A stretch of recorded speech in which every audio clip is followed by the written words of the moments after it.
Bismillahirrahmanirrahim. Assalamualaikum warahmatullahi wabarakatuh. Waalaikumsalam warahmatullahi wabarakatuh. Alhamdulillahirabbil alamin. Shalatu wassalamu ala asrofil anbiya'i wal mursalin wa ala alihi washabbihi ajmain. Alhamdulillah malam ini kita bisa berkumpul kembali di forum Yuk Taklim. Innal hamdalillah nahmaduhu wa nasta'inuhu wa nastaghfiruh wa na'udzu billahi min syururi anfusina wa min sayyiati a'malina. May yahdihillahu fala mudhillalah wa min yudlil fala hadiyalah. Asyhadu an la ilaha illallah wahdahu la syarikalah wa asyhadu anna Muhammadan abduhu wa rasuluh. Amma ba'd. Allahumma shalli wa sallim wa barik ala sayyidina Muhammad wa ala alihi wa sahbihi ajmain. Rabbi shrah li sadri wa yassir li amri wahlul 'uqdatam min lisani yafqahu qawli. Puji syukur kita panjatkan kehadirat Allah karena atas berkat nikmat yang telah berikan kepada kita, nikmat iman, Islam, juga nikmat tauhid yang telah diberikan Allah kepada kita. Alhamdulillah pada malam hari ini kita masih diberikan kesehatan oleh Allah untuk bisa ikut dalam acara tausiah ya. Jadi semoga kita termasuk golongan umat Allah yang menuntut ilmu. Gitu. Amin, amin. Alhamdulillah Pak Ustadz sudah hadir juga di antara kita. Assalamualaikum Pak Ustadz. Baik. Ustadz Fajar sudah ada ya? Sudah ada Pak. Sudah ada. Assalamualaikum Pak Ustadz Fajar. Waalaikumsalam warahmatullahi wabarakatuh. Masya Allah. Alhamdulillah. Masya Allah. Ustaz Sehat. Indra. Sehat Ustadz. Alhamdulillah. Alhamdulillah. Kita Baik. buka ini dulu ya. Kita buka Ya. PPT dulu. Coba di. Oh baik. Ya. Baik Pak Ustadz. Saya pembukaan dulu sedikit boleh Pak Ustadz? Sebentar. Baik. Saya coba dulu buka ini materi saya dulu ya. Oh Ya. baik. Silakan Pak Ustadz. Saya lanjutkan dulu Pak Ustadz. Ya. Baik Bapak Ibu. Jadi mungkin nanti kita akan 1 jam ke depan bersama Pak Ustadz. Untuk materi di malam ini kita akan dapat tausiah dari beliau terkait ruqyah gitu ya. Ini sebenarnya mungkin kalau lihat playernya 5W1H tapi seharusnya 3W1H gitu ya. What, when, where gitu ya, how terkait ruqyah yang syariah. Baik, sebelum kita masuk saya akan share terlebih dahulu terkait susunan acara.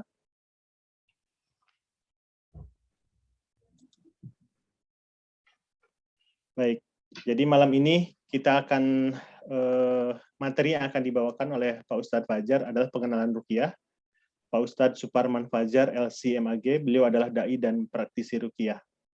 Untuk susunan acara pembukaan yang baru saja kita lakukan, izinkan saya Indra Priyadi mohon izin untuk ke depan 1 jam ke depan untuk membawakan acara tersebut. Jadi di jam 20 sesi pemaparan materi oleh narasumber dari Pak Ustadz. Di 45 menit insya Allah. Di 20.45 nanti kita akan lakukan sesi tanya jawab. Kemudian untuk sesi tanya jawab silahkan nanti untuk raise hand gitu ya. Atau mungkin nanti bisa juga japri di chat pribadi atau mungkin di WA juga nanti ada nomornya di belakang. Kemudian setelah tanya jawab kita akan ada ringkasan dan doa penutup oleh Pak Ustadz. Dan harapannya kita bisa selesaikan di jam 21.20 gitu ya. Berikut adalah susunan acaranya. Kemudian sekedar mengingatkan ke Bapak Ibu sekalian terkait kajian online, harapannya kita bisa sama-sama meluruskan niat semata-mata untuk mencari ridho Allah, kemudian juga berpakaian rapi dan sopan, menghadirkan hati dan pikiran serta fisik kita, agar bisa fokus mendengarkan ilmu-ilmu dan hikmah yang disampaikan oleh guru-guru kita. Kemudian selama kajian berlangsung, demi menjaga kondisi, mungkin pada saat Ustadz pemaparan nanti mohon dibantu untuk kita matikan dulu mikrofon gitu ya, di mute dulu, sampai nanti di sesi tanya jawab dipersilahkan untuk di unmute kembali. Kemudian untuk video bila dalam posisi berbaring atau bila Bapak Ibu merasa mengantuk, mohon untuk dimatikan video. Dan untuk pertanyaan nanti silahkan bisa melalui chat atau raise hand ya, di chat bisa langsung. Oke, ini untuk ringkasan mungkin ya, ringkasan tata tertib kajian online-nya. Kita luruskan niat. Kemudian mengikuti adab belajar dalam mengikuti taklim. Kajian nanti akan dipandu oleh moderator. Mohon izin, saya nanti akan pandu. Kemudian kita matikan mic dan video saat materi berlangsung. Kemudian menu chat untuk nanti pertanyaan. Setelah diizinkan, peserta bisa mengaktifkan suara atas izin moderator. Kemudian pertanyaan juga dapat melalui WA ke nomor saya di Indra Priyadi di 0815 8680 5529. Dan mohon izin nanti panitia akan merekam keseluruhan sesi kajian hari ini. Baik, kemudian ini alhamdulillah biodata singkat dari narasumber kita pada malam ini, Bapak Ustadz Suparman Fajar, LCMAG. Pendidikan beliau ada di Lipia, Jakarta. Saat ini beliau juga aktivitas di Ketua Bidang Diklat DPP Arsy, Asosiasi Ruqyah Syariah Indonesia. Kemudian juga pimpinan Rumah Tahfidz Geria Quran, imam dan dai, dan juga praktisi Ruqyah Syariah. Betul ya, Ustadz ya? Oke, baik. Kemudian ini mungkin sekedar summary saja ya. Alhamdulillah kita di Februari 2022, mungkin saat ini adalah pertemuan ke-7 kita gitu. Jadi semoga kita tetap istiqomah seterusnya gitu ya, dapat mengkaji ilmu dan termasuk ke dalam golongan-golongan orang yang menuntut ilmu. Amin. Baik, mungkin itu untuk sesi pembukaan. Baik, Pak Ustadz, kira-kira bisa kita mulai, Pak Ustadz?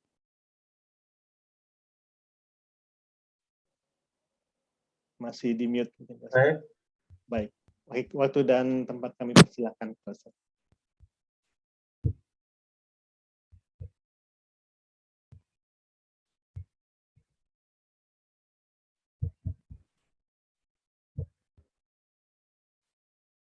Lihat ya. Alhamdulillah. Lihat tuh. Bismillahirrahmanirrahim. Assalamualaikum warahmatullahi wabarakatuh. Waalaikumsalam warahmatullahi wabarakatuh. Alhamdulillah. Alhamdulillahilladzi bi ni'matihi tatimmus shalihat. Wa bi kalimatihi taksha'irul qulub wal julud wal mahabbah. Asyhadu an la ilaha illallah wahdahu la syarika lah. وأشهد أن محمدا عبده ورسوله اللهم صل وسلم وكرم وعظم على هذا النبي الكريم وعلى آله وأصحابه ومن تبعه ووالاه إلى يوم الدين أما بعد الله تعالى في محكم تنزيله أعوذ بالله من الشيطان الرجيم قالوا سبحانك لا علم لنا إلا ما علمتنا إنك أنت العليم الحكيم اللهم علمنا ما ينفعنا وانفعنا بما علمتنا وزدنا علما وزدنا علما وزدنا علما وأصلح لنا شؤوننا كلها ولا تكلنا إلى أنفسنا طرفة عين آمين يا الله يا رب العالمين. Alhamdulillah, ikhwan dan akhwat, Bapak Ibu sekalian, jamaah taklim pada malam hari ini.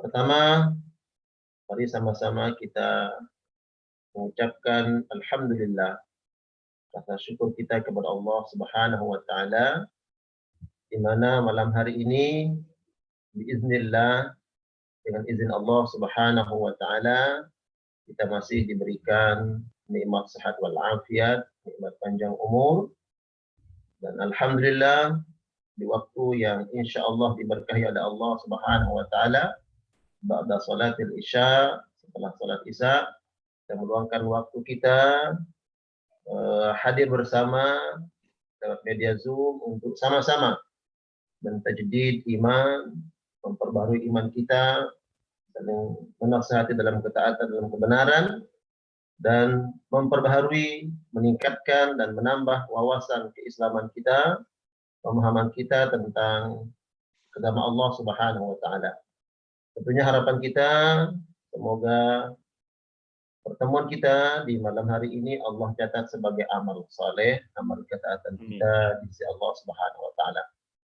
Tak lupa kita sampaikan juga salam ta'zim kita, pemuliaan, penghormatan, agungan kita kepada baginda Rasulullah Sallallahu Alaihi Wasallam, kepada keluarga dan sahabat-sahabat beliau yang dulu berjuang bersama Rasulullah Sallallahu Alaihi Wasallam dengan satu tujuan, dengan satu niat, ikhlas karena Allah Subhanahu Wa Taala, meninggikan syiar-syiar agama Allah Subhanahu Wa Taala dengan niat menegakkan kalimat tauhid la ilaha illallah Muhammadur Rasulullah. Dan harapan semoga salawat salam kita kepada baginda Rasulullah, semoga kelak di hadap Allah izinkan beliau untuk mensyafaat kita semua, dan Allah redha kepada kita semua menerima syafaat Rasulullah sallallahu alaihi wasallam.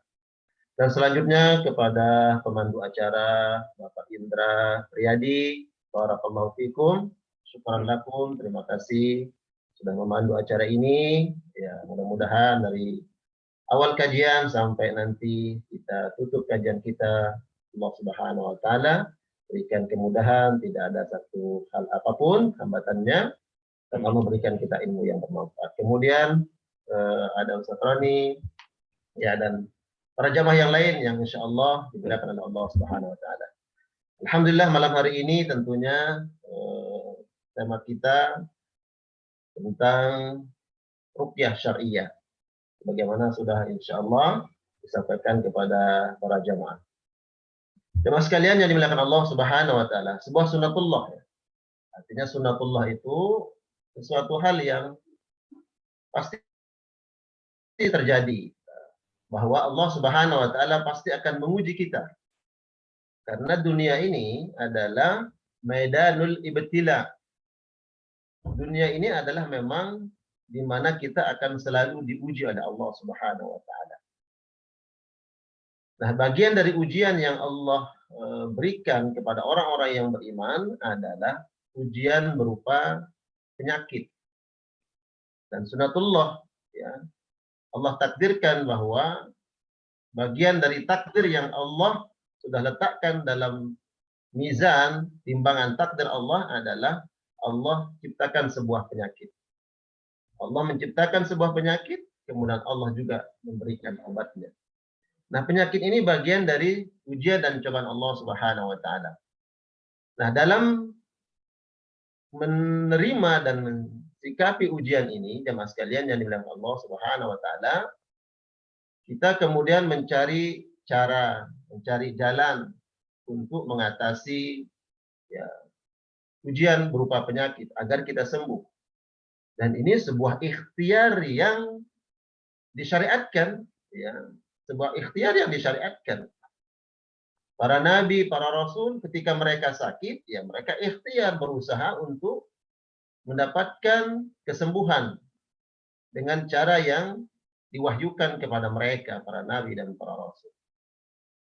Nah, kita selaku umat Rasulullah Sallallahu Alaihi Wasallam dalam proses mencari kesembuhan itu harus memahami bahwa ada cara yang diajarkan oleh baginda Rasulullah Sallallahu Alaihi Wasallam yang kita tempuh untuk nanti kemudian kita sampai kepada sebuah titik kesembuhan yang kita inginkan. Apa itu? Ya, itulah yang kita kenal dengan ar-ruqyah asy-syar'iyyah, yaitu pengobatan-pengobatan dengan metode ruqyah syariah. Nah, apa itu ruqyah? Ya, para ulama menjelaskan, ruqyah menurut bahasa adalah bacaan, mantra atau jampi-jampi. Nah, ini dari segi bahasa. Mantra atau jampi-jampi, ya, kita sering mengenal, ya, mendengar istilah mantra. Ya, mantra-mantra, mantra guna, jampi-jampi itu sudah familiar kita dengar. Kemudian ada ulama bernama Ibnul Athir rahmatullahu alaihi menyebutkan apa itu ruqyah secara bahasa, masih secara bahasa, adalah bacaan-bacaan atau mantra yang dibaca. Tujuannya adalah sebagai pengobatan untuk orang yang terkena gangguan. Tujuannya itu adalah sebagai pengobatan untuk orang yang terkena gangguan seperti demam dan kesurupan serta gangguan-gangguan yang lainnya. Ini terdapat dalam kitab An-Nihayah fi Gharibil Hadits. Ya. Kemudian apa itu ruqyah secara syar'i? Ya. Secara syar'i, ruqyah syar'iyah adalah bacaan-bacaan yang terdiri. Nah, ini penting. Ya, kita memahami apa itu ruqyah syar'iyah. Yang syar'i adalah bacaan-bacaan yang terdiri dari ayat-ayat Al-Qur'an dan hadis-hadis Rasulullah SAW yang sahih. Tujuannya adalah untuk memohon kesembuhan kepada Allah Subhanahu wa taala dari gangguan yang ada atau memohon kepadanya perlindungan dari kejahatan yang akan datang atau yang dikhawatirkan.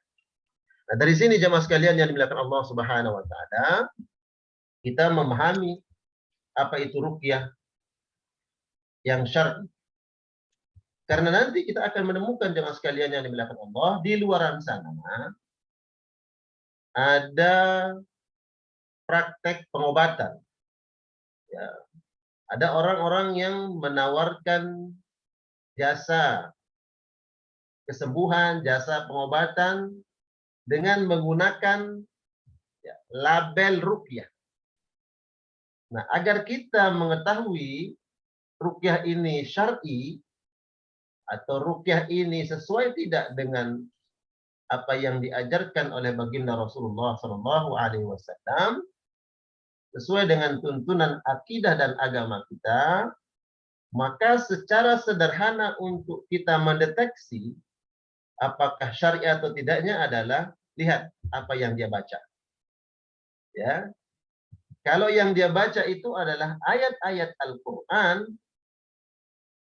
dan doa-doa yang diajarkan oleh baginda Rasulullah SAW, dan mungkin itu sering kita dengar itu doa, maka ini sebuah indikator sederhana. Ya, sebelum nanti kita melihat indikasi-indikasi yang secara detail ruqyah syariah itu seperti apa. Ini indikator sederhana bahwa untuk slide-nya belum berubah sepertinya, Pak. Ya, masih ini saya jelaskan ya. Oh, masih ini. Oh, ya. Jadi indikator yang sederhana untuk agar kita melihat dan mengetahui ruqyah itu syar'i atau tidak. Jadi bacaannya adalah Al-Qur'an dan doa-doa.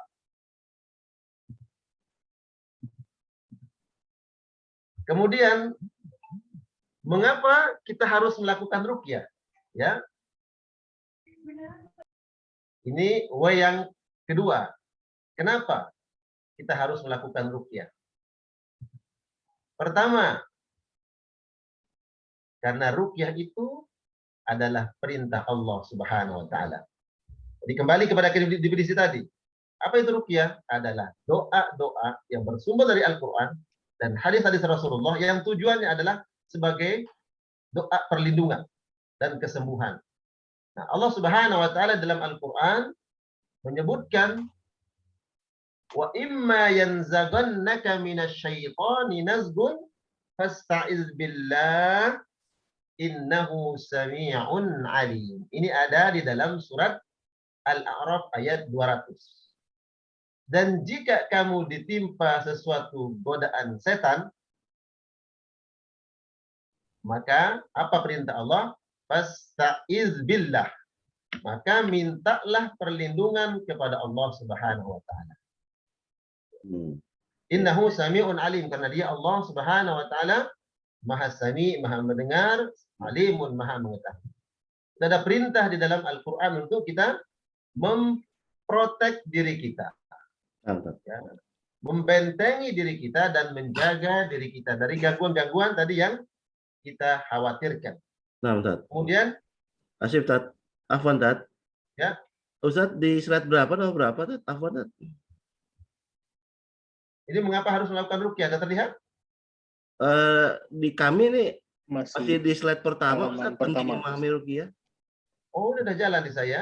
Nggak jalan, Ustaz. Afwan, Ustaz. Jalan, coba dilihat.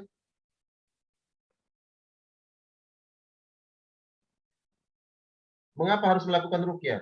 Atau mau dibantu, Ustaz, sama Mas Indra? Oh gitu. Ini saya udah jalan ini slide-nya. Coba, Taib, coba sekarang dibantu oleh Mas Baik. Indra, coba. Iya, Baik, mohon izin. izin apa di close dulu Ustadz Fajar Afwan share screen ya coba bantu Mas Indra. Nah ya Sudah muncul, Ustaz? Sudah. Taib, kita Baik. lanjut ke mengapa harus melakukan ruqyah. Slide keempat. slide keempat Afwan. Ya. Slide keempat.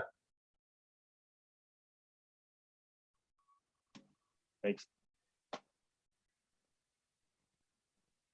Masih apa itu ruqyah Mas Indra? Oh, baik. Ya, mungkin sama Mungkin, tadi ya. iya, mungkin Ini. Mengapa harus melakukan ruqyah? Jadi mungkin harus mungkin jangan di slide show kali, Pak. Iya, saya slide show tadi. Iya. Oke, baik. Ini aja. Oke, siap. baik. Mohon maaf, Ustaz, silakan. Silakan Ustaz Afwan. Kita nggak usah slide show. Baik, kenapa kita harus melakukan ruqyah? Ingat tadi definisinya tadi, apa itu ruqyah? Ruqyah itu adalah doa-doa yang bersumber dari Al-Quran. Balik slide. Askar yang terbaru di Recording in progress. Ya.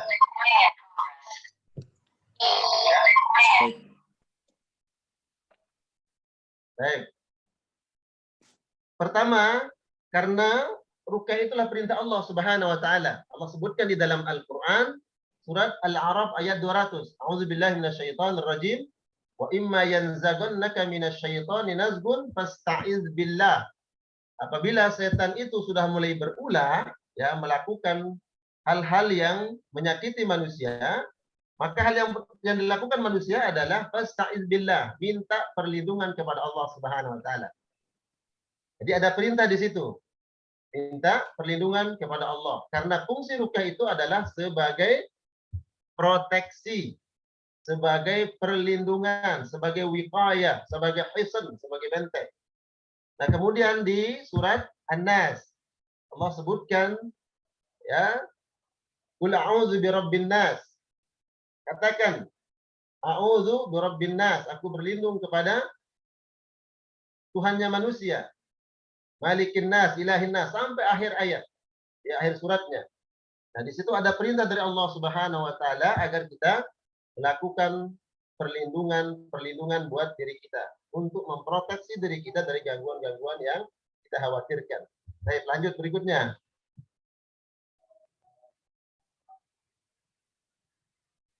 Kedua, kenapa kita harus melakukan ruqyah? Tadi Allah Subhanahu wa taala memerintahkan. Kedua, ini adalah perintah Rasulullah sallallahu alaihi wasallam. Ya, bahwa Nabi amurukum an tazkuru Allah. Aku perintahkan kalian untuk senantiasa mengingat Allah Subhanahu wa taala. Fa inna mithla dzalik kamathali rajulin kharajal adu fi athari. Ya. Sira'an hatta idza ala husnin hasin fa ahraza nafsahu ila akhir. Aku perintahkan kepada kalian untuk berzikir kepada Allah.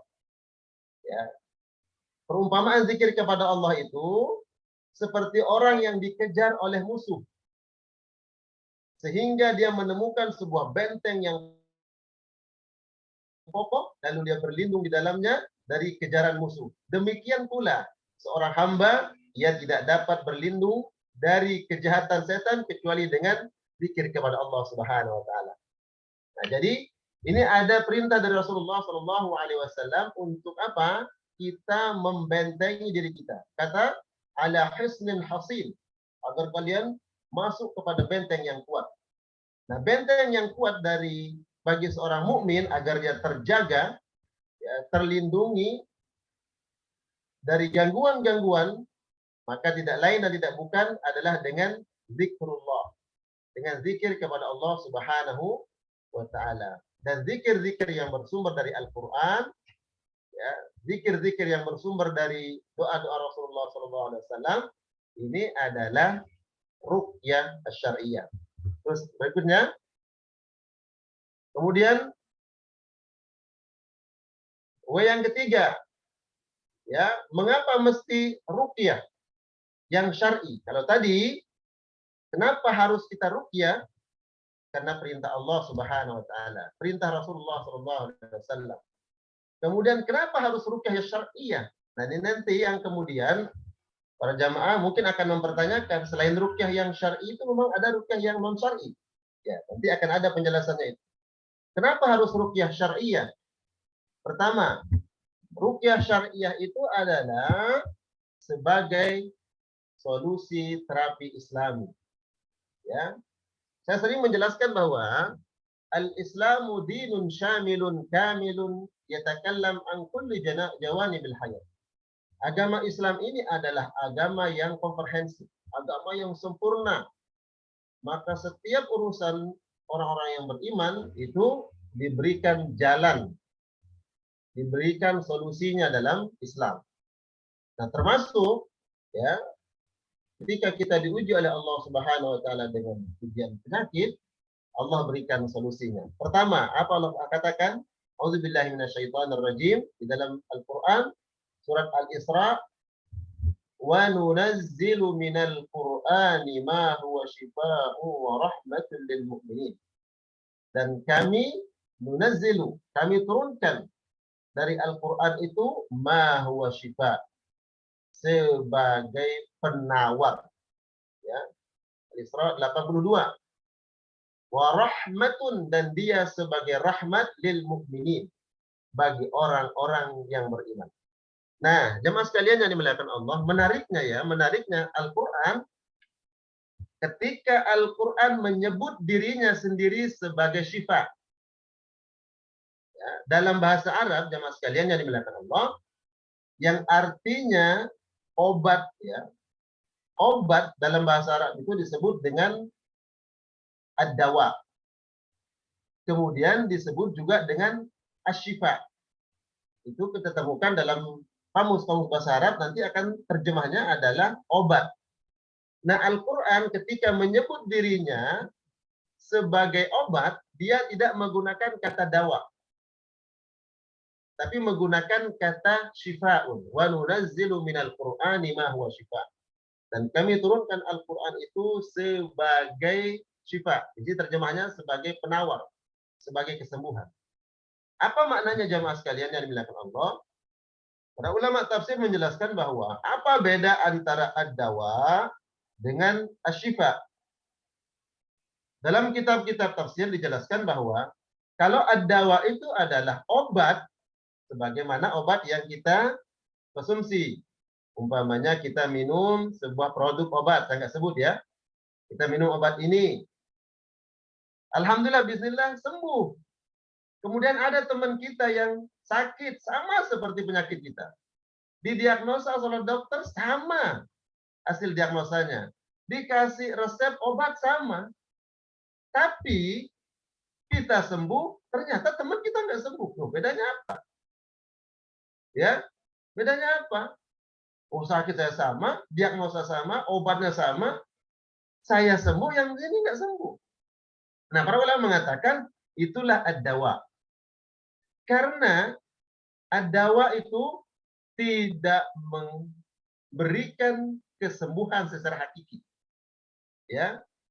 Tapi ketika Al-Qur'an menyebut dirinya sebagai obat, dia nggak menggunakan kata dawa. Wa nunazzilu minal Qur'ani ma huwa syifa'un. Kami turunkan Al-Qur'an ini, kata Allah, sebagai syifa. Apa itu syifa? Syifa adalah kesembuhan yang pasti. Ini bukan ucapan saya. Tapi ini adalah qaul, ya. ucapan, makalah daripada ulama-ulama tafsir. Bahkan ini disebutkan oleh orang yang paling memahami tafsir Al-Quran setelah baginda Rasulullah SAW, sahabat yang bernama Ibnu Abbas. Agar apa? Ini seolah-olah Allah mengatakan kepada kita, yakinlah dengan Al-Quran. Ya, agar kita yakin ini adalah obat. Syifaun, suatu obat yang pasti menyembuhkan.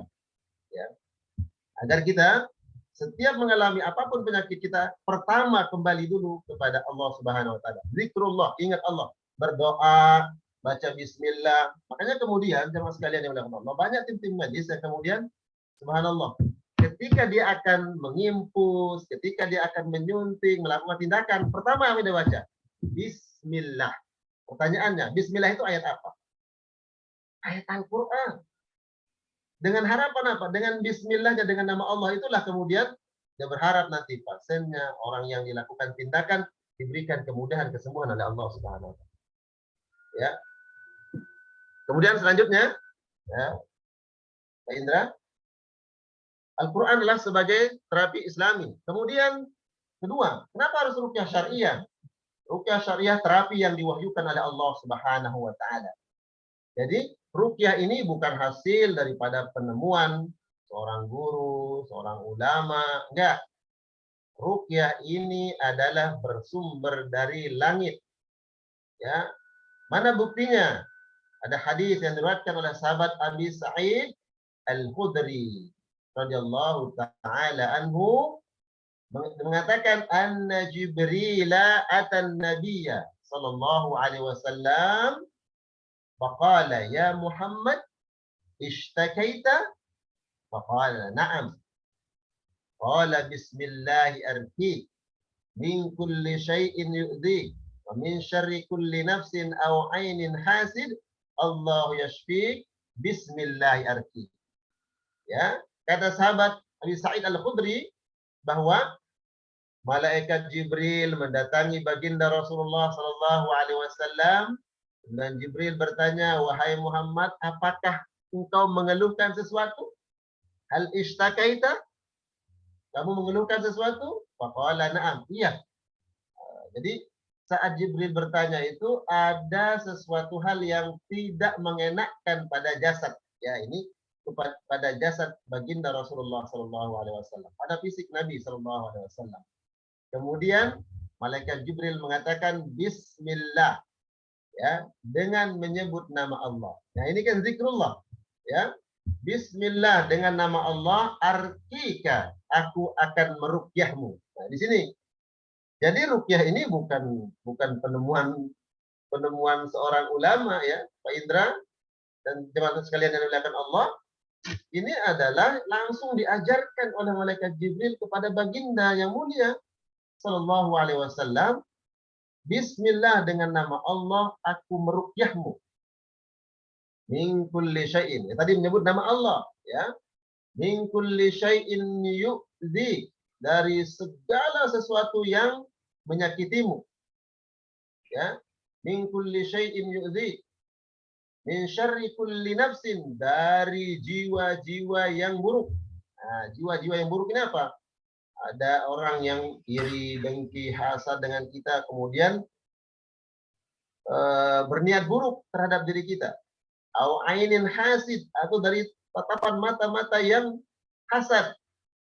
Karena nanti ada penyakit, ya, ada penyakit jemaah sekalian yang dimuliakan Allah yang diakibatkan oleh tatapan mata orang yang dengki. Nah, kalau mau kajian nanti itu ada sesi kajiannya tentang penyakit ain. Ya, min au ainin hasid, dari tatapan mata hasad, orang-orang yang dengki. Ya, jadi tatapan mata orang yang dengki itu bisa mengakibatkan keburukan pada diri seseorang kalau orang ini kemudian tidak memproteksi dan menjaga dirinya.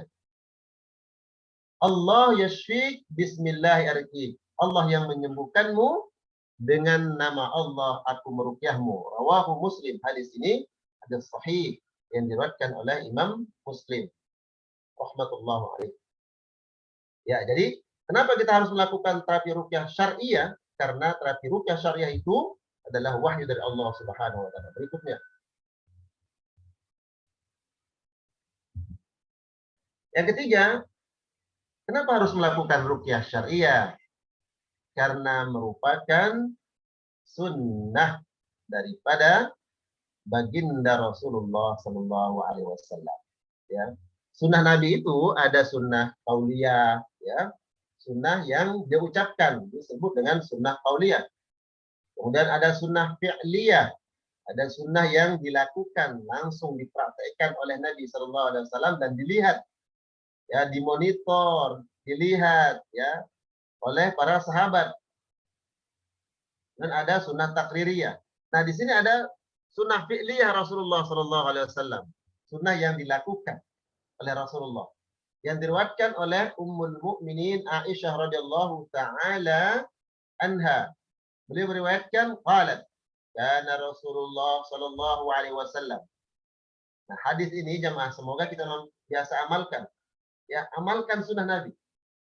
Rasulullah idza awa ila firashi, ketika Nabi hendak tidur, apa yang beliau lakukan? Nafasa fi kaffaihi. Beliau nafas. Itu menafas itu meniup kedua telapak tangannya, ya. Meniup. Itu. Kaffaihi, kedua telapak tangan. Biqul huwallahu ahad.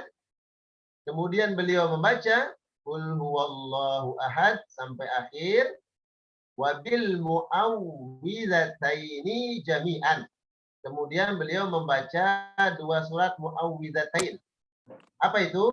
Al-Falaq dengan An-Nas. Qul huwallahu al-Falaq An-Nas. Beliau kemudian tsumma masaha bihima wajhahu wa ma balagat yadah min jasadi.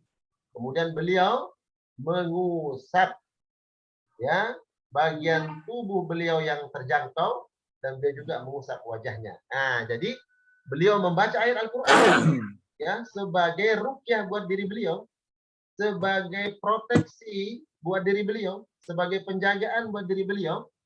Beliau melakukan apa? Membaca Qul huwallah, membaca Al-Falaq, membaca An-Nas. Kemudian dalam riwayat Nabi meniup terlebih dahulu, baru baca usap wajah sampai seluruh tubuh.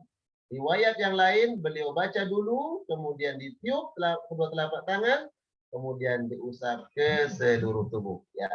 Jadi kenapa kita melakukan ruqyah? Ini sunnah Rasulullah Sallallahu Alaihi Wasallam. Berikutnya.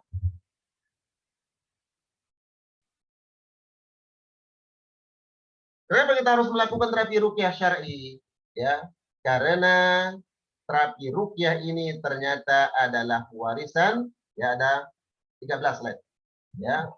Karena ini adalah warisan Rasulullah Shallallahu Alaihi Wasallam dan warisan para nabi-nabi sebelumnya. Dari mana kita lihat? Dari mana kita tahu? Hadis yang diriwayatkan oleh Ibnu Abbas radhiyallahu taala anhuma qala. Dari Ibnu Abbas, dia berkata, "Kana Nabi sallallahu alaihi wasallam yu'awwidul Hasan wal Husain wa yaqul," bahwa Nabi sallallahu alaihi wasallam membaca doa-doa perlindungan untuk kedua cucu beliau. Siapa? Al-Hasan wal Husain. Kemudian beliau mengatakan, "Inna abahuma kana yu'awwizu biha Ismail wa Ishaq." Ketahuilah sesungguhnya nenek moyangmu dia melakukan terapi ruqyah, terapi doa-doa perlindungan kepada siapa? Kepada Nabi Ismail dan kepada Nabi Ishak. Berarti yang dimaksud ini adalah Nabi Ibrahim melakukan doa-doa ruqyah, doa-doa perlindungan. Apa doanya? Doanya adalah u'idzukumā bikalimātillāhi tammah min kulli syaitanin wahamah wa min kulli ainin lamah. Ya. U'idzukumā, aku minta perlindungan kepada Allah untuk kalian berdua dengan kalimat-kalimat Allah yang sempurna, ya. Min kulli syaitanin wahamah, dan dari binatang-binatang yang berbisa, wa min kulli ainin lamah, dari mata yang jahat. Ya, jadi ruqyah syariah ini adalah warisan para rasul terdahulu. Ya, berikutnya.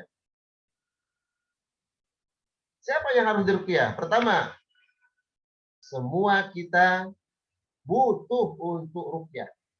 Baik nanti diruqyah oleh orang lain ataupun meruqyah diri sendiri. Mana dalilnya?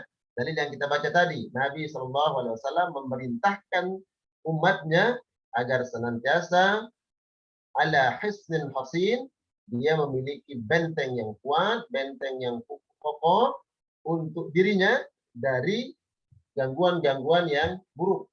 Dengan apa? Dengan doa-doa perlindungan, baik dari Al-Quran dan doa-doa sunnah Rasulullah SAW. Terus, yang kedua, orang yang mendapat gangguan setan. Ya, dalilnya mana? Dari Ummi Salamah. Ini istri baginda Rasulullah SAW, radhiyallahu taala anha, anna Nabi sallallahu alaihi wasallam ra'a fi baitiha jariyah fi wajhiha suf'ah. Faqala istarqu laha fa inna biha nazrah. Ya, jadi Rasulullah SAW ketika beliau pulang ke rumah istri beliau, Ummu Salamah, di rumah Ummu Salamah itu ada seorang jariyah, budak perempuan, ini bertamu ke rumah Ummi Salamah. Kemudian Nabi sekilas melihat wajah jariyah ini, nampak ya, Rasulullah SAW nampak melihat bahwa di wajahnya itu ada tanda-tanda atau bekas bahwa dia sesuatu hal yang buruk, ya, karena gangguan setan. Maka Nabi mengatakan, istarqu laha fa inna biha nazar. Mintalah, kata Nabi, mintalah ruqyah untuknya karena ia kena gangguan akibat pandangan mata. Nah, ini penyakit yang diakibatkan tatapan mata, baik tatapan mata nanti karena pengaruh sihir, ya, atau tatapan mata yang dimana ada dengki, hasad, begitu. Sehingga orang yang ditatap tersebut mengalami sebuah penyakit. Ya, selanjutnya, bagaimana metode ruqyah yang diajarkan Rasulullah SAW? Ini nanti bisa kita amalkan. Ya. Apa yang diriwayatkan oleh sahabat Utsman bin Abil As. Ini ada seorang sahabat bernama Utsman bin Abil As, annahu syaka ila Rasulillah. Dia datang kepada Nabi, kemudian diriwayatkan dia mengeluh. Ya Rasulullah, saya merasakan kok tidak enak tubuh saya. Rasul mengatakan, "Dha' yadaka 'ala alladhi yata'allam," atau "Dha' yadaka 'ala alladhi ya'lamu min jasad." Kata Nabi, ini langsung beliau yang mentraining ya, melatih, mengarahkan. Di mana tempat sakitnya? Dia mengatakan di sini. Maka Nabi mengatakan, "Dha' yadaka 'ala alladhi ya'lamu min jasad." Letakkan tanganmu di mana kau merasakan sakit. Umpamanya di perut, di dada, di kepala, di punggung, bagian tubuh yang disakit, letakkan tangan. Waqul, kemudian ucapkan Bismillah salasan. Nah, ini bisa diperhatikan nanti jamaah sekalian. Bismillah salasan. Letakkan tangan dan ucapkan lafaz Bismillah 3 kali. Waqul sab'a marrat. Kemudian ucapkan 7 kali doa ini. Apa doanya? A'udzu bi'izzatillahi wa qudratihi min syarri ma ajidu wa uhadir. Ini doanya jamaah. A'udzu bi'izzatillahi wa qudratihi min syarri ma ajidu wa uhadir. Ulang. A'udzu bi'izzatillahi wa qudratihi min syarri ma ajidu wa uhadir. Sampai 7 kali baca. Dan posisi tangan masih dalam posisi di mana kita merasakan sakit. Dan ini diperhatikan langsung oleh sahabat Utsman bin Abil As. Beliau pelaku sejarah, beliau yang mengalami, kemudian memberikan kesaksian. Beliau mengatakan apa? Wa fa'altu fa azhaballahu ma kana bi. Dan aku lakukan apa yang diinstruksikan Nabi.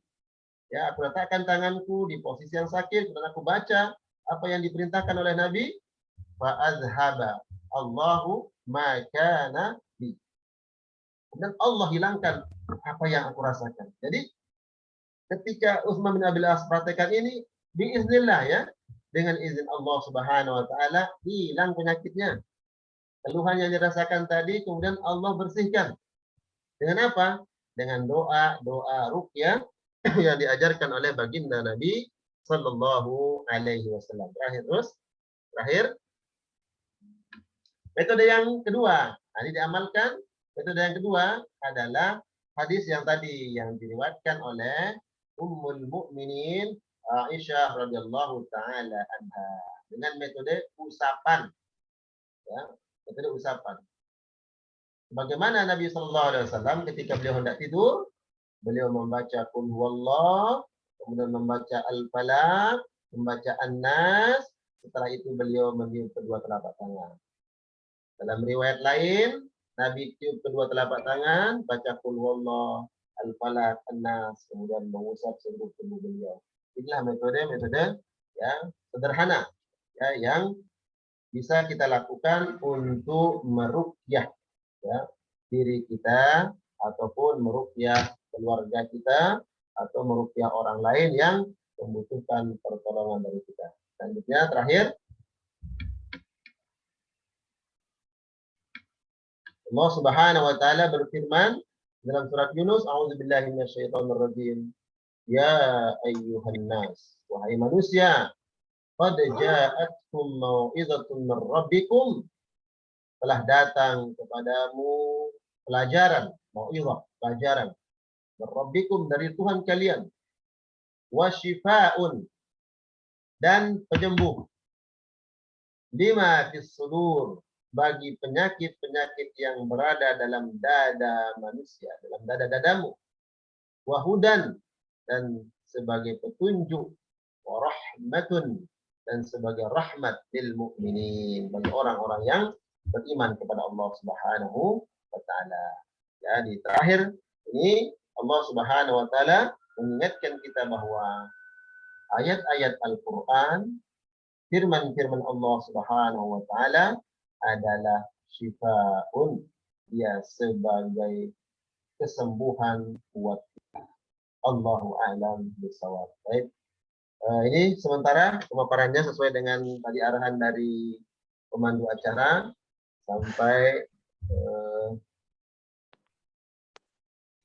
Masya Allah. 8.45 ya. Baik, Ustaz. Alhamdulillah. Pak Roni, Bapak Indra, tafadhal untuk kemudian mungkin ada jemaah-jemaah yang lain ingin mempertanyakan, ingin memperjelas, atau ada hal-hal yang ingin ditanyakan, kita serahkan kepada Bapak Indra untuk memandu. Tafadhal, barakallahu fikum. Baik. Alhamdulillah, syukran. Jazakallah khairan. Terima kasih Ustaz atas penyampaian materi yang telah disampaikan. Baik, Bapak Ibu yang mungkin akan bertanya, dipersilahkan untuk raise hand. Baik, ini kebetulan ada yang masuk ke saya, Pak Ustadz. Ada yang menanyakan nih terkait ruqyah tersebut gitu ya. Ya. Jadi di sini yang pertama adalah apakah anak-anak perlu diruqyah gitu? Karena ada beberapa keterangan yang seringkali terkena penyakit ain ini adalah anak-anak katanya Pak Ustadz. Jadi, nah jikalau memang perlu, di umur berapa Pak anak-anak tersebut disarankan untuk diruqyah? Dan ciri-ciri seperti apa sih yang terlihat bahwa seorang anak atau mungkin seseorang gitu dewasa itu memang diperlukan untuk diruqyah Pak Ustadz? Silakan. Terima kasih. Baik, barakallahu fikum. Kepada penanya, ya, semoga dapat jawaban yang insya Allah menjadi wawasan keislaman dan menambah keimanan kita kepada Allah Subhanahu wa taala. Al-Qur'an telah memberikan janji kepada kita bahwa Al-Qur'an adalah syifa. Dan Allah Subhanahu wa taala menjelaskan Al-Qur'an adalah sebagai benteng. Ya, sebagaimana dalam surat An-Nas dan Al-Falaq, itu adalah sebagai benteng. Nah, kita orang-orang yang sudah dewasa, dengan sholat, dengan saum, dengan ibadah-ibadah yang lain, itu sesungguhnya juga sebagai proteksi buat kita, sebagai benteng buat kita. Nah, anak-anak kita tentunya belum mendapatkan taklif ibadah, ya, kewajiban beribadah. Maka yang berkewajiban untuk kemudian membentengi anak-anak adalah orang tuanya. Kalau tadi pertanyaannya, perlu tidak anak-anak untuk diruqyah? Maka jawabannya sangat perlu sekali. Kenapa? Orang dewasa saja yang memiliki proteksi dari ibadah-ibadah yang lain seperti zikir, sholat, dan seterusnya, butuh untuk terus dia melakukan amalia-amalia perlindungan. Maka anak lebih sangat membutuhkan itu. Bagaimana caranya? Tadi hadis yang diriwayatkan oleh sahabat Ibnu Abbas, ya, bahwa baginda Rasulullah Shallallahu Alaihi Wasallam meruqyah kedua anak cucu beliau, Al Hasan wal Husain, dengan doa yang u'idzukuma bi kalimatillahi tammah min kulli syaitanin wahamah wa min kulli ainin lamah.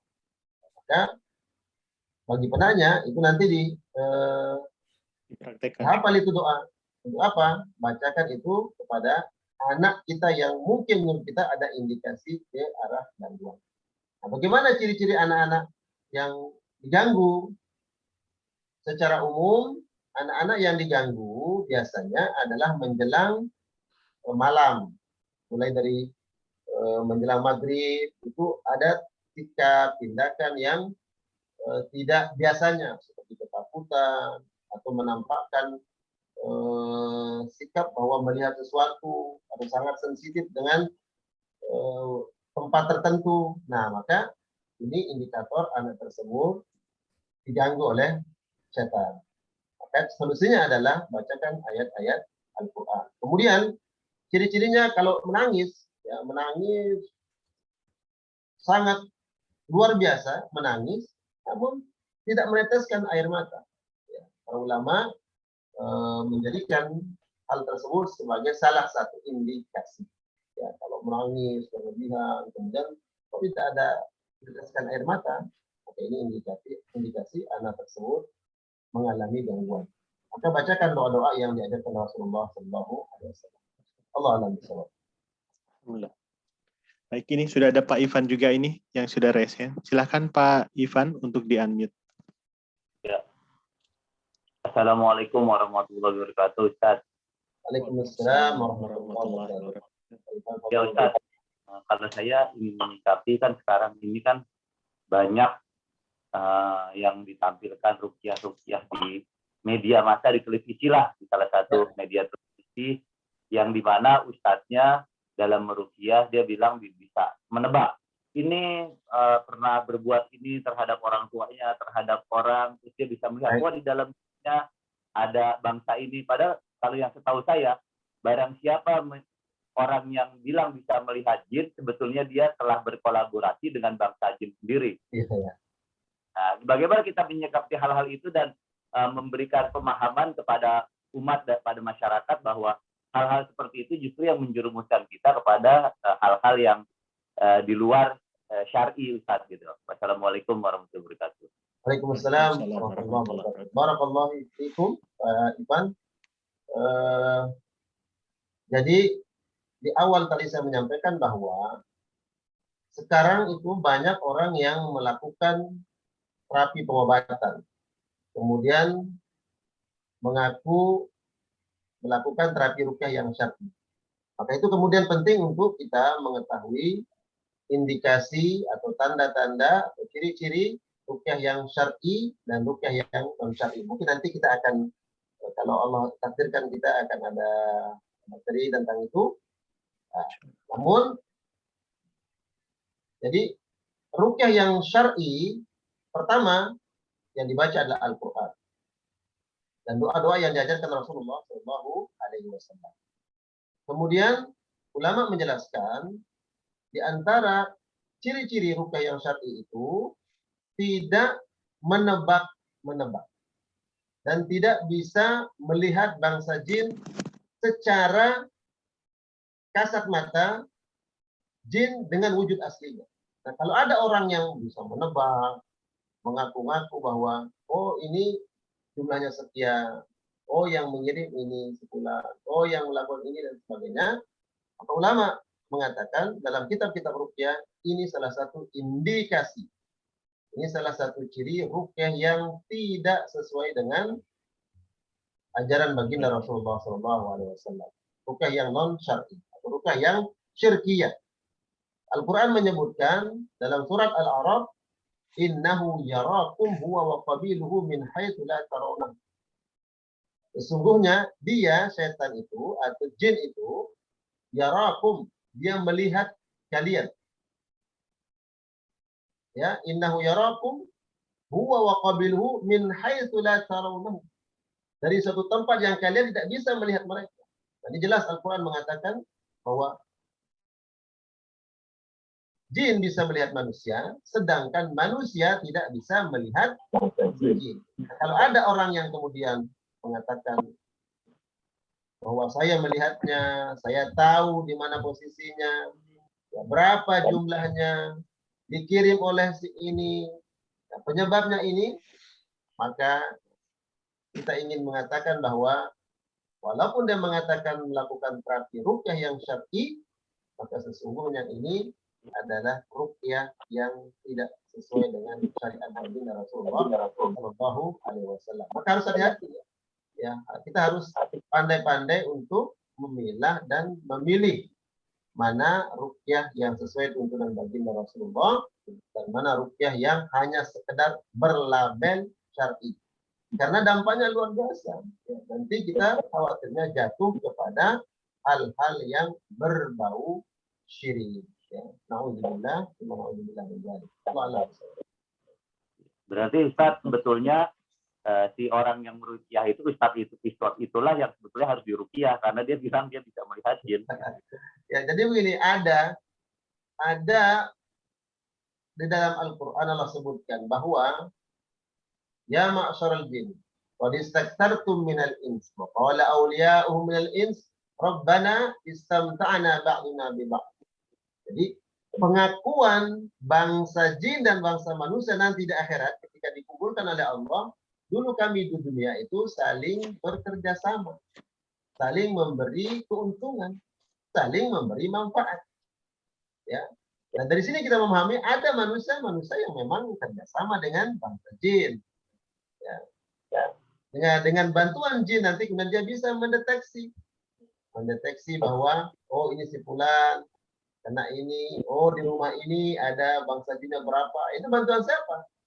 Allah sebutkan dalam Al-Quran juga di dalam surah Al-Jin, wa annahu kana rijalun minal insi ya'udzuna birijalin minal jin fazaduhum rahaqa. Sebagian manusia itu ada yang minta bantuan kepada bangsa jin dan bangsa jin itu menyesatkannya.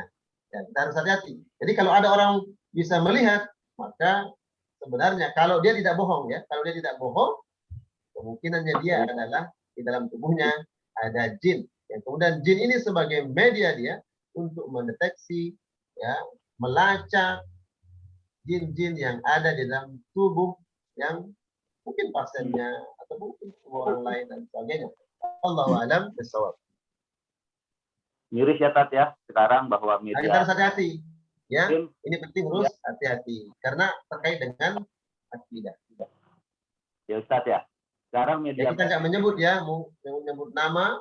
Ya, kita lihat ada tayangan-tayangan seperti itu yang jelas mengatakan. Bahkan saya pernah melihat ya di YouTube itu bahwa kalau Ustadz melihat saya, ya kan, berarti Ustadz ada jinnya dong. Itu saya lihat di YouTube tuh. Kalau nggak salah Ustadz Danu ya. Ya. Itu satunya yang saya mau bilang bahwa itu Ustadz Danu dia bisa bahwa di belakang saya banyak yang membantu. Saya bilang ya saya sih istighfar aja lah. Pernah ketemu langsung. Barakallahu fiikum ya. Kita harus hati-hati ya karena ini kaitannya dengan keselamatan keyakinan dan akidah kita. Innallaha la yaghfiru an yushraka bihi wa yaghfiru ma duna dzalika liman yasha. Allah tidak akan mengampuni dosa syirik, sedangkan Allah mengampuni dosa-dosa yang lain yang Dia kehendaki. Tapi jika kita membenarkan itu justru kita dibully tadi. Justru kita malah dibaki oleh mereka dan kita dinyatakan bahwa kita salah. Baik. Semoga Allah berikan hidayah kepada kita semua. Amin. Ya Allah ya Rabbi. Amin. Amin. Baik. Amin. Selanjutnya, ada penanya selanjutnya? Baik, selanjutnya. Pak Ivan. Terima kasih Pak Ustadz. Terima kasih Pak Ivan. Baik, selanjutnya ini ada pertanyaan dari Pak Dodi. Izin bertanya, apakah boleh melakukan ruqyah dengan memakai media air dan daun bidara yang diberikan doa karena posisinya jauh? Terima kasih. Baik. Boleh nggak menggunakan media air? Boleh. Ya, boleh menggunakan media air. Tuntunannya mana? Dalilnya baginda Rasulullah SAW. Dalam ada dua kasus ya. Ada seorang ibu-ibu datang kepada baginda yang mulia SAW membawa anaknya. Anak ini sangat aneh sikapnya. Kalau sekarang mungkin autis berat gitu. Oh, nggak bisa diam gitu. Kemudian Nabi meminta segelas air, dibacakan di air tersebut, kemudian diminumkan pada anak tersebut. Biiznillah, dengan izin dan takdir Allah Subhanahu wa taala, biiznillah sembuh anak tersebut. Kasus yang lain adalah Nabi menggunakan kurma. Beliau minta sebutir kurma, kemudian beliau punya. Nah, kemudian kunyahan daripada kurma ini diberikan kepada anak tersebut, biiznillah Allah berikan kesembuhan. Jadi menggunakan media air adalah media yang digunakan oleh Rasulullah SAW. Adapun dengan menggunakan daun bidara ini kalau tidak salah orang pertama yang melakukan tajribah, ya, percobaan, ya, karena daun bidara itu Allah sebutkan tentang daun ini dalam Al-Quran, tentang sidr, ya. Ibnu Munabbi, seorang ulama tabi'in, beliau melakukan tajribah dengan daun bidara. Ya, beliau melembutkan daun bidara, kemudian dicampur dengan air, kemudian diminum atau dipakai mandi. Dan diikuti oleh Ibnu Taimiyah rahmatullahi alaih, mengatakan sebaiknya cara melembutkan daun bidara tersebut menggunakan 2 batu. Ya, kalau sekarang kita punya ulekan di rumah ya, ulekan, itu sebaiknya menggunakan itu, tidak pakai blender. Ya, itu lebih mujarab, ya, lebih kuat pengaruhnya. Begitu juga pendapat Ibnu Hajar Al-Asqalani rahmatullah alaihi. Allah alam bisawab. Jadi boleh menggunakan air dan menggunakan daun bidara. Baik, Ustaz. Pak Ustaz, kalau untuk menggunakan air tersebut, untuk doa yang dibacakan sama dengan yang tadi ya, yang saat kita memegang itu maksudnya? Betul. Jadi ini kan belum kita sampaikan ayat-ayat apa aja yang bisa baca. Secara umum ya, adalah Al-Quran.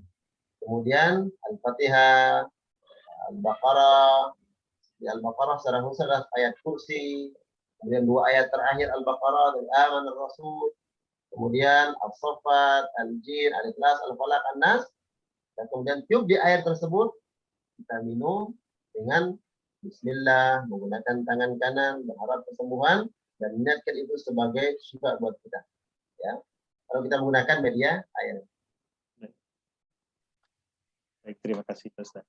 Untuk Pak Dodi, kira-kira apakah sudah terjawab atau mungkin mau open mic? Ini untuk posisi jauh ini mungkin yang dimaksud adalah... Apa yang dimaksud dengan posisi jauh? Kalau umpamanya gini, saya di sini, kemudian ada orang yang minta ruqyah di wilayah lain, daerah lain, dan dia menyiapkan air di situ, dengan saya membaca, maka tuntunannya adalah sebaiknya dia yang membaca kemudian menggunakan air tersebut. Kalau mendengar bacaan Al-Quran dari orang lain jarak jauh, ya bisa sah-sah saja yang mendengar. Adapun menggunakan air sebaiknya dia yang mengambil air, kemudian dia baca Al-Fatihah, baca Al-Quran, baca yang lain, dan ditiup di air tersebut, kemudian dia minum dengan niat sebagai syifa. Ya, Allah alam bisawab. Baik, terima kasih.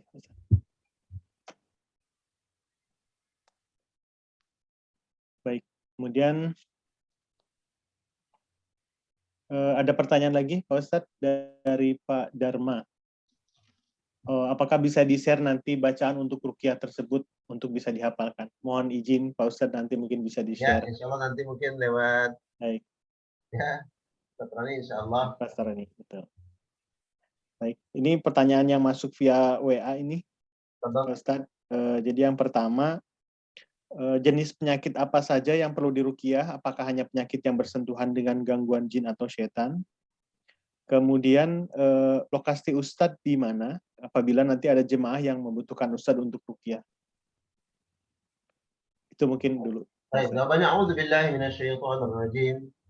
Wa nunazzilu minal Qur'ani ma huwa shifaa'un wa rahmatun lil mu'minin wa la yazidu adh-dhalimina illa khasara. Ayat yang tadi surat Al-Isra ayat 82.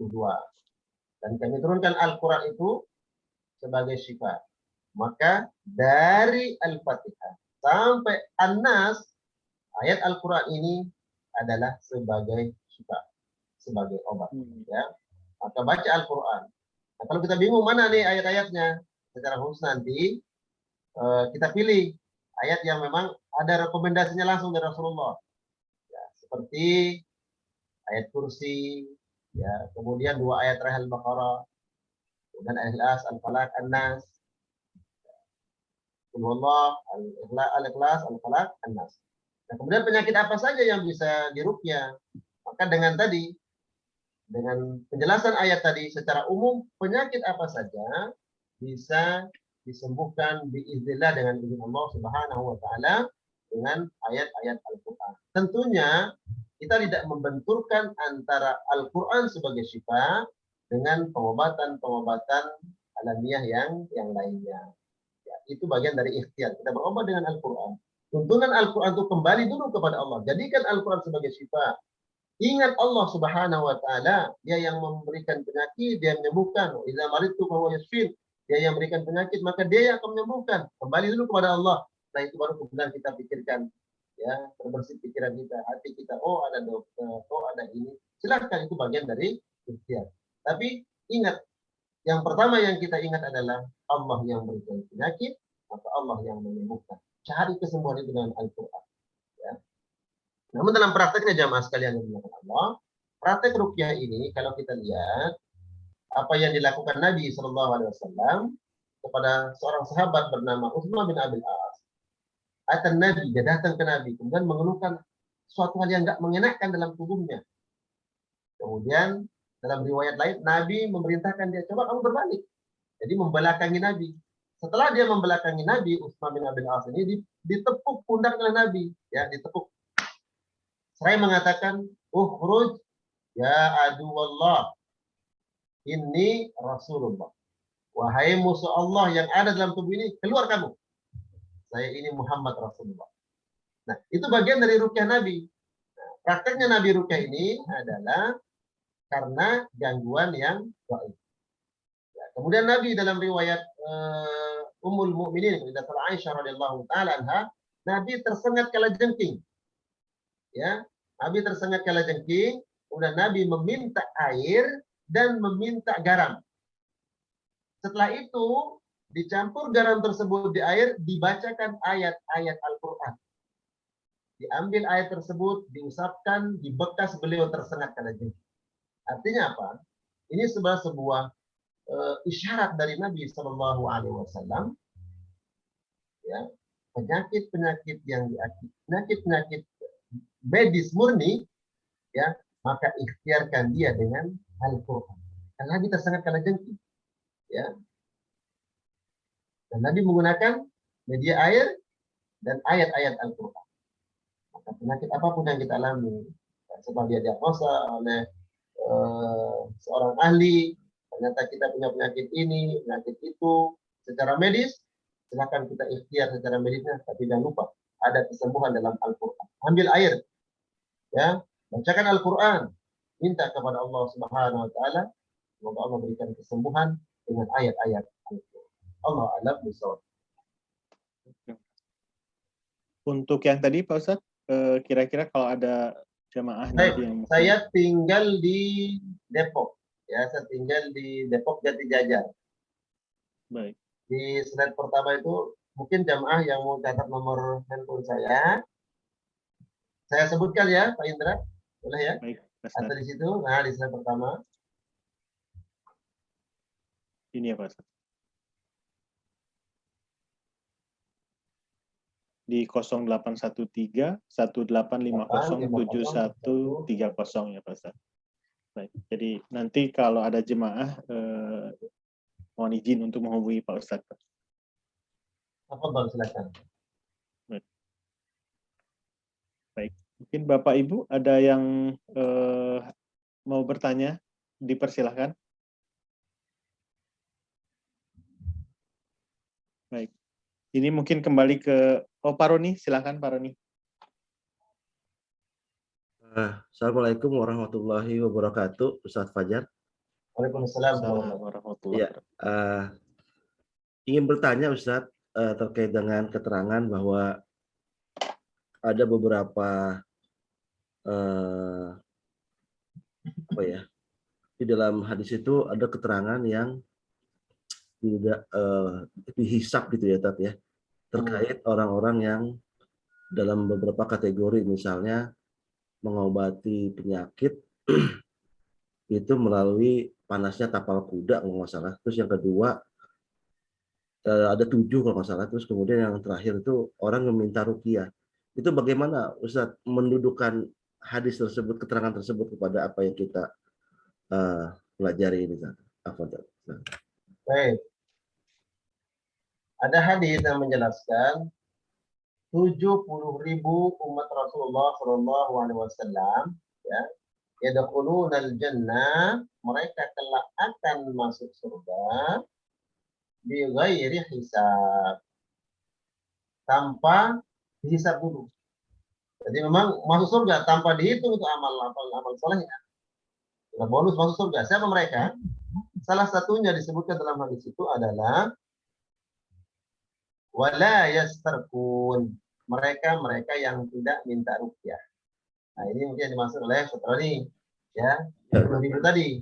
Ya, ada yang layak tahun mereka tidak berobat dengan kai. Ya. Kemudian wala yastarkun, mereka tidak minta ruqyah.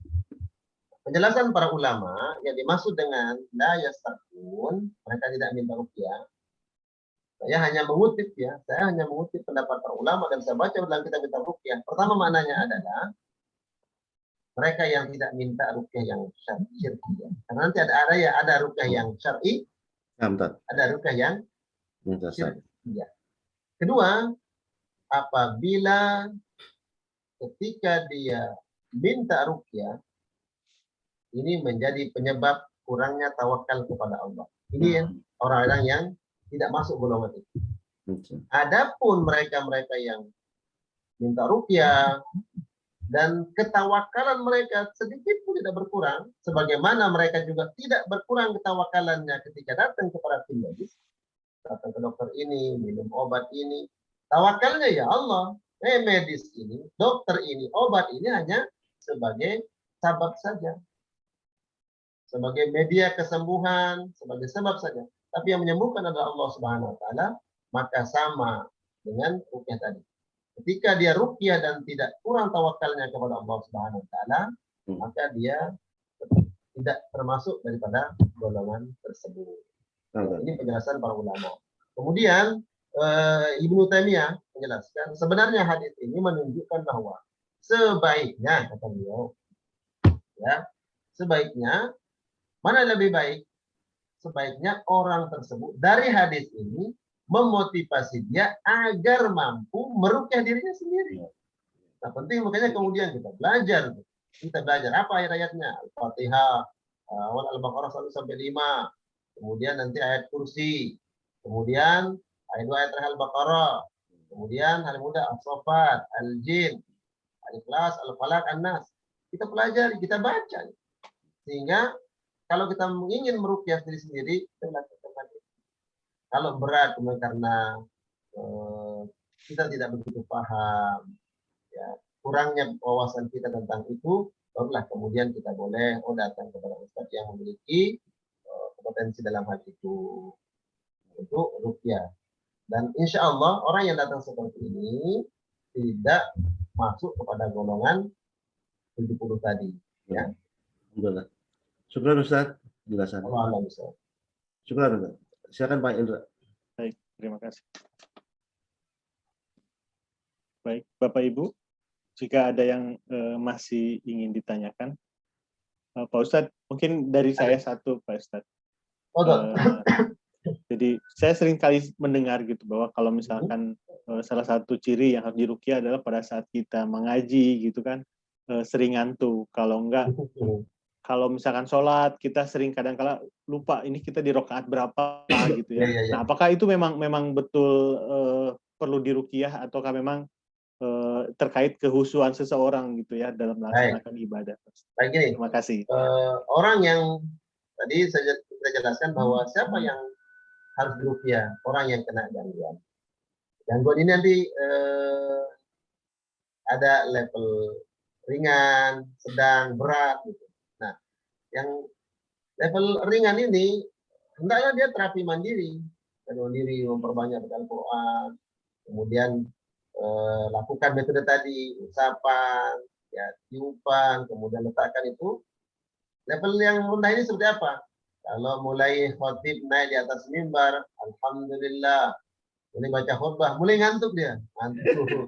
Ini dikasih, ya. Habis selesai khutbahnya, sholat, melek, ya, perang lagi tuh, ya. Ketika mulai baca Al-Quran, baru mulai dapat bukan berapa halaman, ya, berapa baris, mulai mata tuh berapa, ini ringan nih. Terapi mandiri. Misalkan saya baca Al-Quran, saya katakan terapi. Saya baca Al-Quran. Nabi mengatakan innamal a'malu binniyat. Jadi baca Al-Quran ibadah, tapi dia akan lebih kuat nanti pengaruhnya itu niatkan sebagai ruqyah. Nih, saya baca Quran khusus. Ini saya baca ini, ayat ini untuk ruqyah dari saya. Dan lakukan metode Nabi.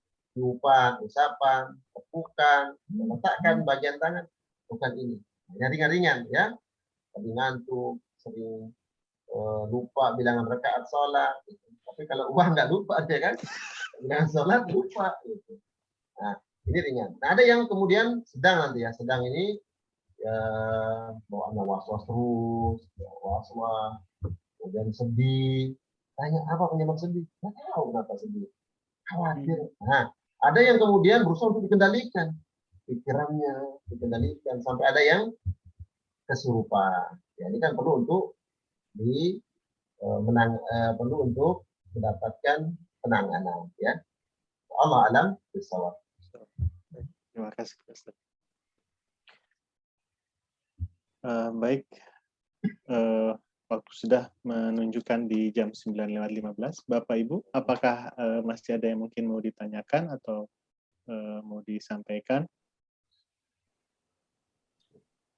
Sudah cukup ya? Mungkin sama yang cukup sepertinya. Izin bertanya Pak Indra, pengajian Yuk Taklim ini pengajian kelompok di mana? Pengajian kantor, pengajian lingkungan, atau gimana? Baik, mungkin Pak Rodi ini. Masya Allah. Terus mungkin ada jamaah-jamaah kita juga dengan di. Jadi sebetulnya Ustadz Fajar, Ustadz Afwan sedikit menjelaskan bahwa teman-teman di sini semua teman lintas, teman semua Ustadz, dari ada teman kantor, teman proyek, teman kuliah, teman semuanya gitu Ustadz. Dimana dalam situasi kondisi kayak gini kan untuk ketemu kan susah ya Ustadz ya. Jadi memaksimalkan online ini sebagai wadah silaturahmi Ustadz. Jadi kita bertemu ada nilai yang dibawa gitu Ustadz. Ada nilai sesuatu yang kita bisa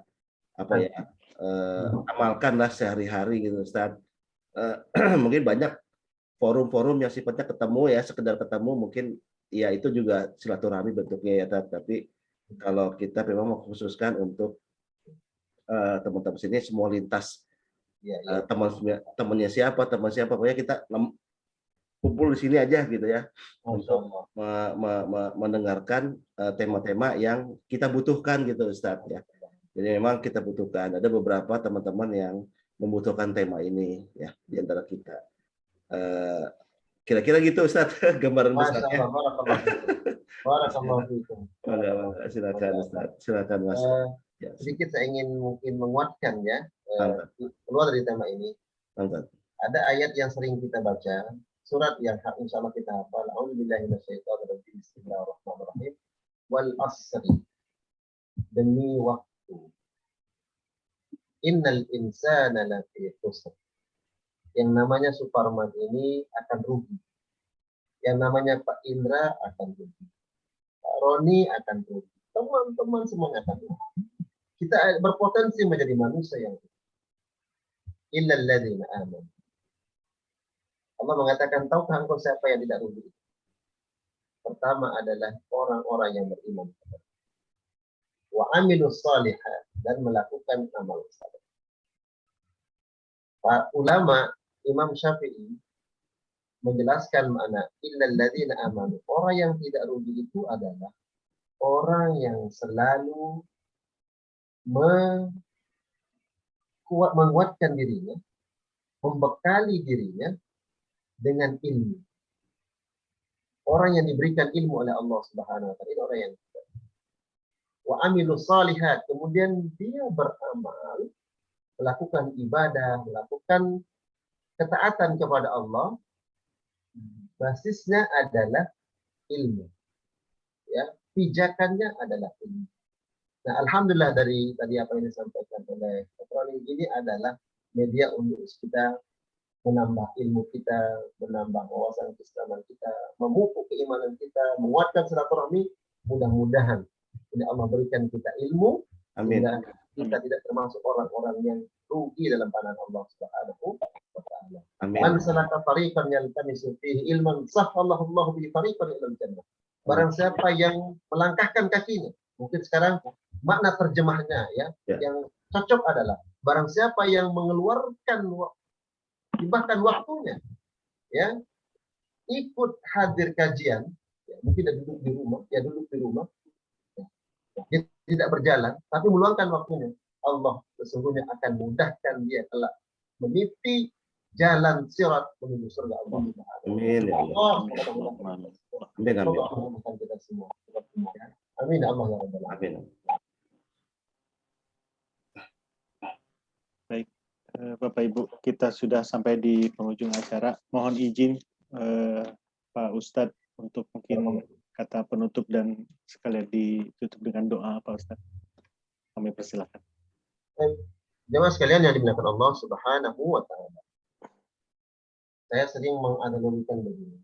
Kalau di saku kita ini ada uang 1 juta umpamanya, kita tiba-tiba ngambil uang ini, tersisa 900. Kita mengatakan kemana 100-nya? Ada yang hilang. Rasa. Kita tahu dan kita sadar. Tapi ketika syaitan, ketika iblis dan bala tentaranya sedikit demi sedikit menggerogoti, mencuri, mengambil, mengikis iman kita, tawakal kita kepada Allah Subhanahu wa taala, sesungguhnya setan itu akan mengikisnya tanpa kita sadari. Terutama yang akan dia kikis itu adalah akidah kita. Tawakal kita kepada Allah Subhanahu wa taala. Tauhid kita. Ya, karena akan ada nanti bala tentara, pion-pion daripada iblis dan bala tentaranya untuk mengikis iman kita ini, kita nggak sadar. Mana hitam, mana putih. Kita susah membedakannya. Maka mintalah perlindungan kepada Allah. Ya. Minta kepada Allah Subhanahu wa taala. Gali ilmu agar kita diperlihatkan oleh Allah mana yang hitam, mana yang putih. Mana yang buruk, mana yang baik. Mana yang batil, mana yang hak. Ya. Insya Allah dengan kajian-kajian seperti ini, semoga Allah perlihatkan kita mana yang batil, mana yang hak, mana yang benar, mana yang salah, mana yang putih, dan mana yang hitam. Amin ya Allah ya. Saya atas nama pribadi Suparman Fajar, kiranya mohon maaf yang sebesar-besarnya. Kiranya dari awal penyampaian tadi mungkin ada kendala dan sebagainya, atas khilaf, kelemahan dan kekurangan pribadi saya mohon maaf yang sebesar-besarnya kepada seluruh jemaah. Akhirnya ada yang benar, ada yang hak yang saya sampaikan, semata-mata lisan saya bergerak atas hidayah, petunjuk dan bimbingan Allah Subhanahu wa taala. Semoga Allah berikan pahala. Ada dan salah saya minta ampun kepada Allah Subhanahu wa taala. Kepada Pak Indra, jazakumullah khairan. Terima kasih atas membantu acara ini.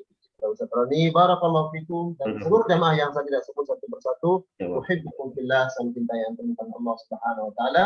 Semoga Allah kumpulkan kita di dunia, ketemukan kita di dunia, Allah ketemukan kita nanti di akhirat dalam surga Allah Subhanahu wa taala. Amin ya rabbal alamin. Mari sama-sama kita tutup dengan doa. A'udzubillahi minasyaitonir rajim. Bismillahirrahmanirrahim. Alhamdulillahirabbil alamin. Amin ya Allah. حمدا يوافي نعمه ويكافئ مزيدا يا ربنا آمين يا لك الحمد كما ينبغي لجلال وجهك وعظيم سلطانك. Amin ya اللهم Allah. صل وسلم وبارك على محمد وعلى ال محمد. اللهم انت ربنا لا اله الا انت سبحانك انا كنا من الظالمين. Amin ya Allah. اللهم لك الحمد كله ولك الشكر كله واليك يرجع الامر كله. اللهم لك الحمد بالإيمان ولك الحمد بالإسلام ولك Amin. الحمد بالمال والأهل والمعافى. Amin. وزدت رزقنا وقبلت عدونا وأظهرت أمننا وجمعت فرقتنا من كل ما سألناك يا الله يا ربنا أعطيتنا. اللهم اغفر لنا ذنوبنا ولوالدينا وارحمنا وارحمهم كما ربونا صغارا ولأجدادنا وجداتنا ولأساتذتنا Amin. ولأساتذتنا ولجميع المسلمين والمسلمات Amin ya Allah. والمؤمنين والمؤمنات الأحياء منهم والأموات. Amin. اللهم علمنا اللهم علمنا ما ينفعنا وانفعنا بما علمتنا وزدنا يا الله وزدنا يا الله وزدنا علما وأصلح لنا شؤوننا كلها ولا تكلنا إلى أنفسنا طرفة عين. ربنا لا تزغ قلوبنا بعد إذ هديتنا وهب لنا من لدنك رحمة Amin. إنك أنت الوهاب. ربنا أفرغ علينا صبرا وثبت آمين. أقدامنا وانصرنا على القوم الكافرين. اللهم ربنا هب لنا من أزواجنا وذرياتنا قرة أعين واجعلنا للمتقين إماما. ربنا آتنا في الدنيا حسنة وفي الآخرة حسنة وقنا عذاب النار. بفضلك سبحان ربك رب العزة عما يصفون وسلام على المرسلين والحمد لله رب العالمين. Syukran. Walafu minkum, ya, saya mohon maaf kepada semua. Mohon izin, pamit, barakallahu fikum. Wassalamualaikum warahmatullahi wabarakatuh. Waalaikumsalam warahmatullahi wabarakatuh. Ustaz Fajar atas Terima kasih. semuanya. Syukur jazakallah Ustaz. Alhamdulillah. Alhamdulillah. Ustaz Indra Bapak di Ibu. Ya. Terima kasih Bapak Ibu yang telah hadir. Saya pribadi atas nama moderator memohon maaf apabila dalam berjalannya forum kita di malam ini ada khilaf, ada salah, mata-mata itu semua dari saya. Saya tutup forum ini. Subhanakallahumma wa bihamdik. Abdika. Asyhadu an la ilaha illa anta astaghfiruka wa atubu ilaik. Alhamdulillah. Alhamdulillah. Mungkin saya serahkan ke Pak Roni, ada sepatah dua patah kata, silakan Pak Roni.